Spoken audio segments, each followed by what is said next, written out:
Nice.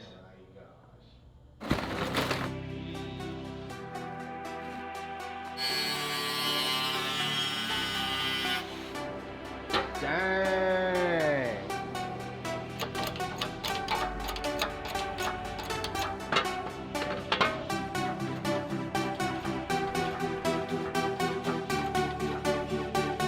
Ethan was able to design this and get it cut out and bent through send cut send, do everything myself and make it look just this good. It would have taken forever, so huge props to you guys. I am trying to get this thing flat, level in all corners. It looks like the back is pretty much in place where it's going to be. Now I'm going to weld these runners and then get it tacked to the actual intake manifold and get something up front here so I could space it properly and start looking at the front runners.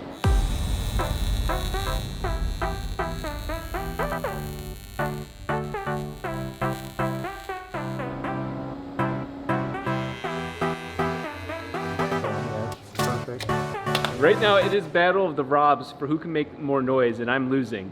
Rob is doing something absolutely incredible, so I need to really just shut up and let him do the work. Ethan designed the upper intake manifold, and this engine no longer looks like a third grader trying to draw seagulls off in the distance. Thanks to Send Cut Send, we've been buying stuff from them, but they were like, hey, if you need help, reach out, and we need help.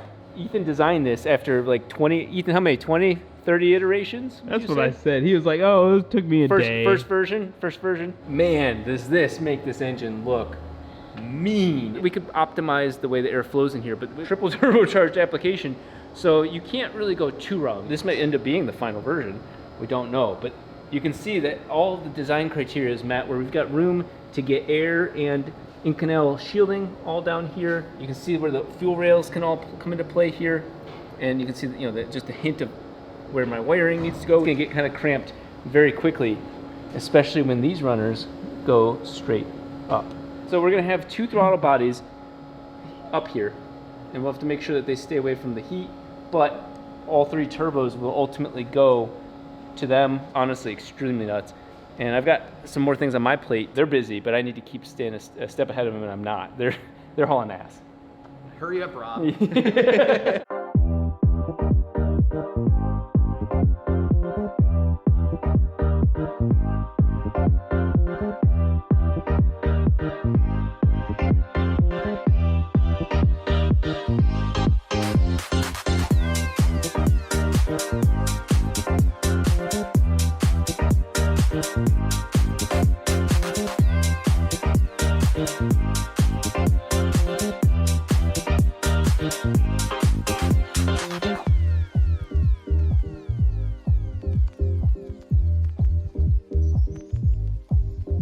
If you were to take this manifold off right now, you could reach the bolts getting to these flanges after you take off these to then pull that much, the horseshoe aspect of this out.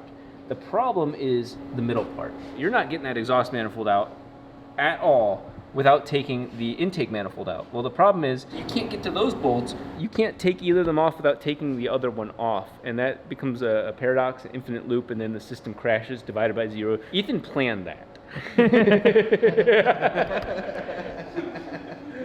We were talking about that right before I left, and then apparently he stopped talking about that to Rob. One way or another, we need to get back to this, because once these runners are in, I don't know how to take this plate off, because this is now welded to this. We either need to figure out how to get those bolts all the way up here, which those were done after the motor was done, so that some of those are tapped in at angles. It was never meant to do what we're doing right now, so it didn't matter when they were really close, but as soon as that bolt gets long, that slight little bit messes the plate up. Collectively, we have to solve a way of doing those middle runners. Based on timing, we'll have a little tube and a long tube, and then we'll just put like an intercooler clamp type of thing on that area right there, all the way across. That may melt under load. We're not gonna boost it, but when we go to engine dyno it, then we'll switch it to hardcore clamping.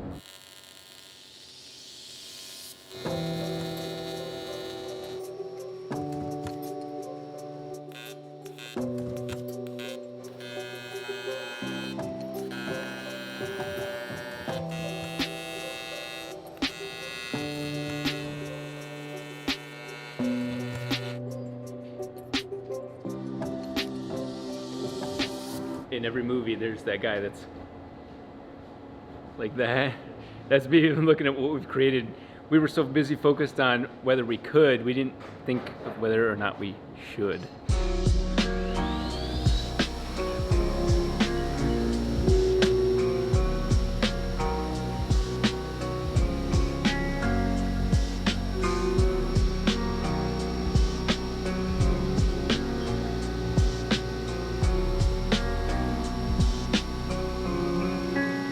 This is super exciting. This is the very front piece of the double throttle bodies that are going to be sitting right at the front and center. So we're going to have one mechanical one just to block off essentially one side, and then have the drive-by-wire from the four-rotor on the other side just to kick it off right. But this whole front piece is thick, but thin enough to weld to the other piece, yet solid for all the weird boost things that are going on. And with the way Ethan curved this in, it's definitely going to help the air transition into feeding all 24 runners that are all hidden inside this thing. So this is going to go on the front of the big airbox and certainly make quite the statement. See the thickness of the sidewall and this? Both pretty much the same, and that's going to make welding this so much easier. And so this side is all lined up. How does that look from back there? Crazy. Yeah, that's...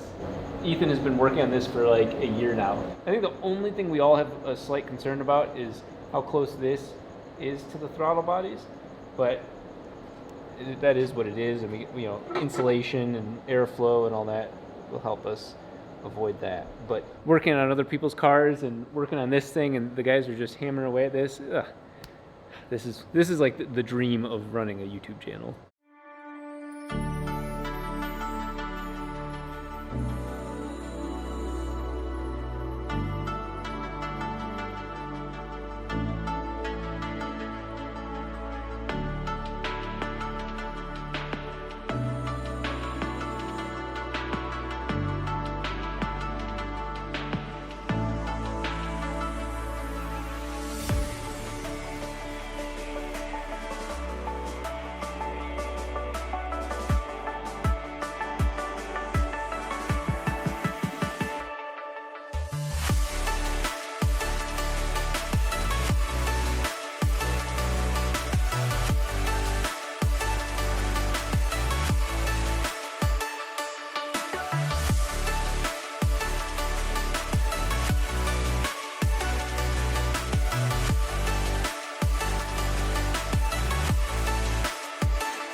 Robert has kicked ass at getting this exactly how we dreamed it would be. One of the most important things is that all of these runners are essentially equal for the whole row. And remember, the whole row is what I can tune off of. We'll have EGTs for all 12 rotors, but each row is kind of its own thing, especially with the fact that there's gears in the back and the whole row is all tied together but can have a little bit of slop between that row and this row. That honestly makes a big difference. And they're all tied together on a single turbo. Now, of course, we are going to do meth injection pre-turbo, so this could end up exploding at some point. That's why you can see all of these holes. I had a lot of people message me privately saying, hey, that huge canister is going to swell and explode. And I was like, well, Ethan thought about that. And so we have a lot of posts that will be going from the bottom to the top to help prevent this top from just absolutely buckling under like 2 PSI. I saw Rob put this top plate on after he cleaned up these edges, and I was like, what's happening? It looks like a real intake manifold, and you can see, aside from the cheese grating holes here, what you see is what you get. This is really a beautiful moment for me. On the back side of this is where all my stuff is going to be, and we'll get into it in more detail. I'm currently in the planning phase, which is actually honestly where a lot of the decisions are just made. I'm gonna use this fat ass and use these runners as kind of like camouflage for hiding vast majority of the wires on this. I got a lot of work ahead of me, but it's just, I wanted Joel to come out and see this moment. Yeah.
what I need to do is block the argon as much as possible so it doesn't oxidize from the backside, because we don't have very much room here. I need to be able to weld that without it oxidizing the backside, or else we're never going to close this. Essentially what we ended up doing was cutting a thick plate, shoving it down there in the middle all the way down, so there's some backing for the argon to stay, because it was just going everywhere. It was getting contaminated and it was not happy. Welded it up, and I think it's going to work good.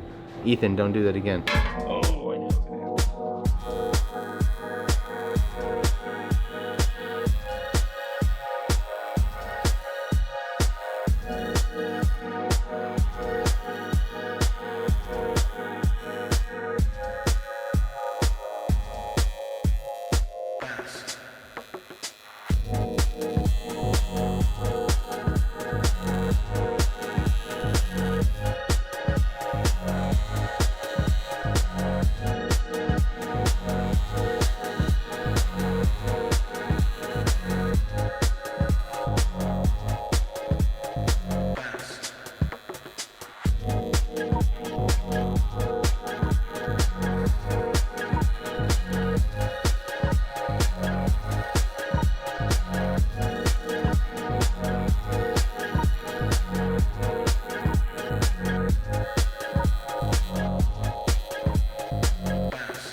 Welded everything and it's good, it's solid for the most part. It shrunk about a 1/4 inch, something like that.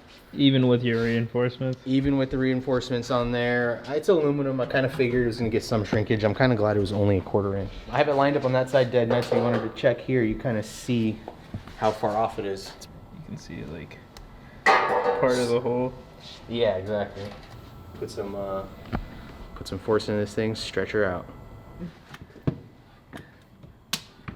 It's gonna crack all your welds. Don't say that. Oh, it's fucking jizzing everywhere. I forgot to weld the bottom side of this. It's kind of important, no? Yeah, a little bit.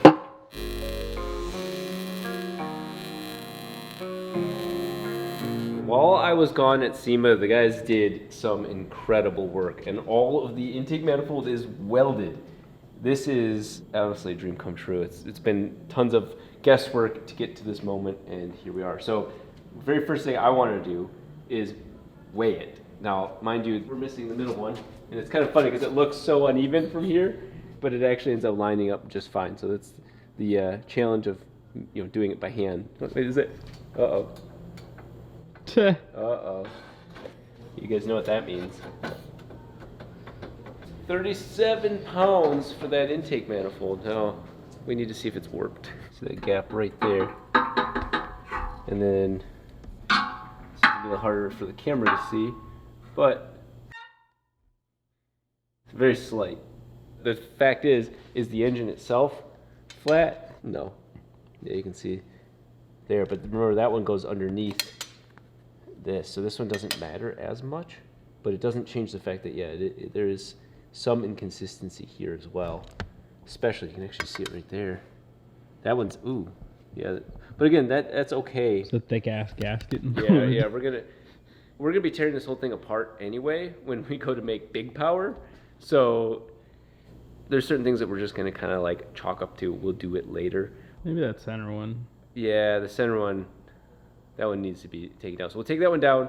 But let me show you guys how epic this conclusion is. This is the closest you're gonna get to a outro. When in fact the real outro of this video is really put the middle kind of sick. Well, you want me to actually build it? Yeah. Okay. Well, we can slide the middle in. You can. Yeah, that's how easy this is. It's like so easy. A for effort. Oh my God, Rob! Look at this. No way. That's not what it looked like when he did it. Am I That's not tripping? even close. This can be fixed easily. I'm glad we did silicone right now. Yeah. There's too many things at play here, but this this wouldn't be good for 30 psi. That's not the point of silicone. The silicone's meant to just you know, help bridge the gap between the two metal pieces almost touching, which is how he had it earlier. But this is how much welding warps stuff, because obviously he didn't design it that way. That was not how he built it. We got a lot more to do with this thing. Now, they put a lot of these things, that actually feels really solid, because these are all those posts. So it's still gonna break somewhere in here. I know that they added some structure on the inside, but I'm just expecting this thing to break at some point. We're gonna do some really cool things with this in the next video. And these videos are gonna start rapid firing because it's go time for this thing. And so I'm gonna be doing as much of the wiring and the sensors all back here. And you know, in fact, we have a lot of stuff from Aeromotive to unbox real quick. Ethan got the unfair rights of unboxing this. This is super exciting. Now, we've been using the Holley one as a mock-up, and the Holley one's huge because it works well. But this is the fuel pressure regulator for a mechanical fuel pump. And so one of the things I'm very interested in doing is adapting this to the intake manifold. We're gonna have each of the 3 fuel rails going into this and the fuel coming back out. And these are all massive. Look at those low pro. That's actually, nice. It's a slimline port plug. That's excellent because, man, some of those are like, they're huge and then you can't get around them with the wrench on the other sides. I'm gonna try one of these because this. That's sick. Yeah, this is actually really sick. Oh, wow, that's just out of the way. And then you tighten it to get the O-ring and there you go. And we can kind of pick and choose. Maybe we'll have it all 3 on one side or every other one or the 3 middle ones, whatever the case might be. Aeromotive got this opportunity. But the thing I really wanted to unbox badly on camera was this guy. I want it badly. Whoa. That is a 16. Oh my God. You can just see the surface area just looking in there. And we could pop it open if we wanted to. But this is a massive 100 micron filter. The fuel flow through this thing is insane. That's actually not the only filter in the system, I believe. Oh, there we are. 10 micron. The pressure drop from these things is gonna be virtually nothing. I think a lot of people don't do this right. And I mean that as in consumers, not companies. Stock fuel, especially E85 from the pump, is nasty. There's shit in it. This is a necessary, absolutely required part of the system. And everybody has it, but they don't do it right like this. This is my dream come true with having a mechanical setup. One of Joel's favorite things to do is to start shit. With me mostly. But thankfully, we're talking about a different type of starting. This is the Wasp starter. Luke Wasp and the guys here in the States have made a huge help in getting this thing figured out. So it's a very powerful starter and it works very well. The issue is this engine is even 3 times bigger than our biggest engine. And there's a lot of gears involved. There's a lot of surfaces causing friction. So let's do 2. Now I'm curious because we already found out that to break it free, this engine right now, because it hasn't ran, it takes a lot of power. So we have the massive torque wrench and this is perfect for that. So we're gonna set the torque to 150 foot-pounds and see if the engine will turn over. Oh shit. It was over 250 last time. That's a good sign. I put oil in it back then. Okay, so it's gonna take less than 150. Let's take it down. I think this is the lowest this thing goes at 100. I want to hear it click.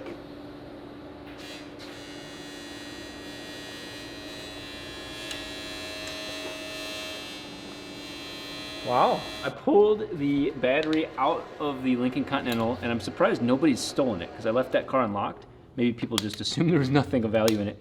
So this massive 950 cold cranking amps requires some beefy wires. Because I've never had to wire these large of really bolts, they're all meant for like 10 mil and smaller, 3/8 and whatnot. So I just have them wedged on this one. Now I'm just using it more as a connector, not a starter. So we're gonna see what happens with a 950 cranking amp, cold cranking amp battery, one of Wasp's starters, and one of the world's largest, hardest engines to turn over. This should not work, but if it does, that looks pretty impressive for Wasp.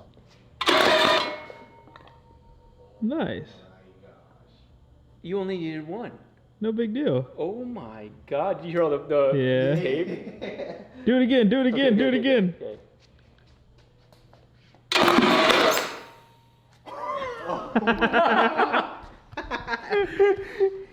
Well, we got compression. Wow, poor Ethan missed all this. Yeah. Too late now.